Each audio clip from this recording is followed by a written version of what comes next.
Satu kali Nabi Ibrahim kedatangan tamu, Bu, malam-malam. Teman-teman, malam-malam, tengah malam. Kalau kita di Qatar mungkin jam 1, jam 2 lah.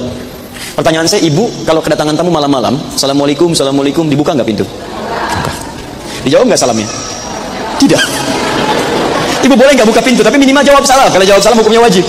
Assalamualaikum, Waalaikumsalam, Waalaikumsalam, dibuka? Enggak. Lihat sini baik-baik. Hal ataka hadits Dhaifi Ibrahim al-Mukramin? Pernahkah Anda dengar kisah tentang Nabi Ibrahim yang kedatangan tamu-tamu malam-malam dan dimuliakan? Idh dakhalu alaihi faqalu salama. Ketika dia ketuk pintu mengucapkan Assalamualaikum, kata Nabi Ibrahim, Waalaikumsalam. Fokus. Qaumun munkirun. Orang asing. Baik, fokus, orang asing. Kalau Anda kedatangan tamu, jangankan malam lah, siang-siang misalnya, orangnya asing, nggak kita kenal. Pertanyaan pertama apa yang kita lakukan pada tamu itu? Pertanyaannya apa, Bu?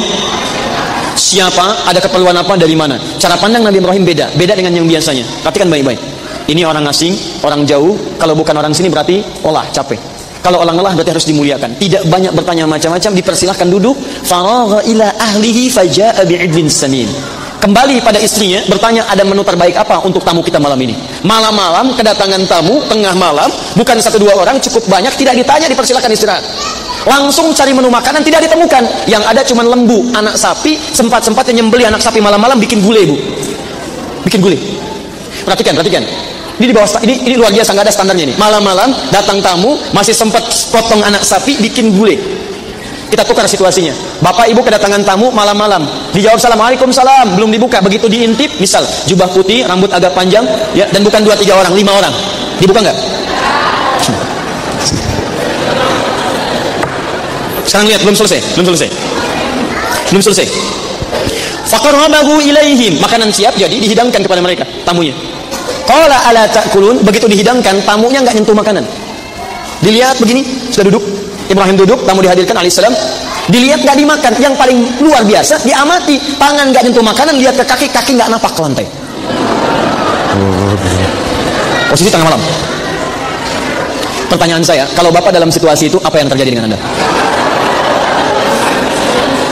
Ingat, kalau bisa berlari, itu bahasa Arabnya nanti masih ada peluang. Ro'ibtu minhu, seperti hadis Al-Bukhari nomor hadis yang keempat. Tapi kalau Anda sudah nggak bisa mengelak, bahasa Arabnya aujas. Aujas itu ketakutan yang sangat, tapi sudah nggak bisa menghindar. Bagaimana Anda mau lari? Anda di tengah-tengah di sini, di kerumun di sini, di hadapan Anda mustahil bisa lari. Makanya kalimat Qur'annya diksi yang dipilih bukan ro'ibah tapi aujas. Fa'aujasa minhum khifah. Maka Ibrahim alaihissalam merasa takut luar biasa dan tidak bisa menghindar. Tapi yang dahsyat bukan itu. Perhatikan ayatnya. Qalu la takhaf wa basyyaruhu bighulamin alim. Mereka katakan, kamu nggak usah takut, dan mereka datang membawa kabar gembira, istri Anda akan melahirkan punya anak yang sangat jenius, cerdas. Saat itu Nabi Ibrahim sedang bersama Sayyidah Sarah. Maaf, Sayyidah Sarah divonis secara medis, secara klinis, maaf ibu ya kalau bahasanya kurang menyenangkan, sudah monofos dan divonis tidak mungkin punya keturunan. Mandul monofos. Secara medis mustahil. Secara klinis nggak bisa. Tapi lihat, Ibrahim melakukan satu amalan yang luar biasa. Standar menerima tamu di tengah malam, sulit untuk dibuka pintu. Beliau buka pintu. Salam, ibu katakan tidak dijawab. Beliau jawab. Tanya, Anda katakan diwawancara. Dari mana? Keperluan apa? Nabi Ibrahim tidak cara berpikirnya. Tamu, ada sesuatu, capek, silakan istirahat. Minimal tanya, silahkan.